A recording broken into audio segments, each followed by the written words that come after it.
Hi, my name is Billy Casper, and I am a writer-actor from Burbank, California. And I heard about floating first about 4 years ago, and I came to it because I have this really bad anxiety. I've had anxiety attacks where I end up in the hospital, so I have tried everything under the sun. So I was listening to Joe Rogan, and I was an occasional listener, and he had a lot to say about the benefits of floating. But one of the things that caught my attention was this idea of the anti-anxiety aspect of it. So I had tried just about everything else. And I thought, well, I'll give this a try. It sounds really fascinating. I'm tickled that I found this first because there's the introductory aspect to soothing solutions really puts you at ease. I can't recommend it enough because it really is tailored to your needs. What do you hope to get out of floating?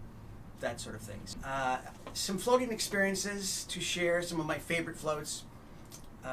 My second float is one of my favorite floats just because I think you have to get to a certain point where you reach your flow. And it's something where you finally go, oh, this is what this is about.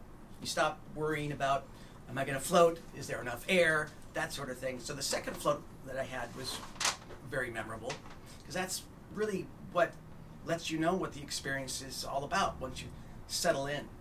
And then other memorable experiences, anytime I've had a creative block or a particularly anxious day, or anytime I have a meeting or an audition that I'm stressed about, floats just are, one size fits all as far as calming down and settling in. And after that hour, you feel like, well, okay, I'm okay now. I'm not quite as stressed as I was before.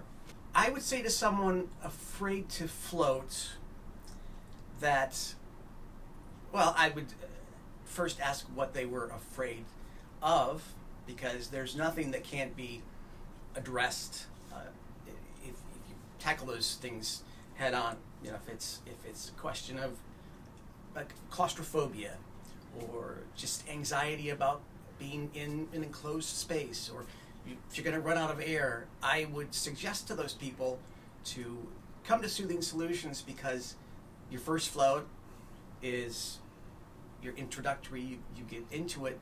The second float, which is free, is the one where I think many people find out if it's for them. What I most like about Soothing Solutions is the personalized touch.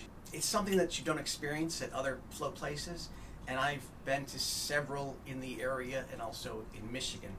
And there are times where they just lead you to a door and say, all right, okay, go ahead. I'm glad that I knew something about floating, because if I was brand new to it, I'm not sure if I'd have a second float. It's the care and attention and the personalized introduction to floating, and the after talks where how is your those things are things that you don't get anywhere else.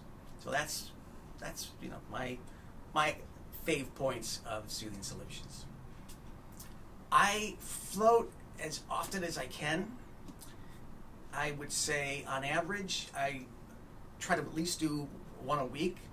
If I had my druthers, I would float every day, because I just think starting a day like that or ending a day is just you kind of feel ready to take on the world after a particularly good float.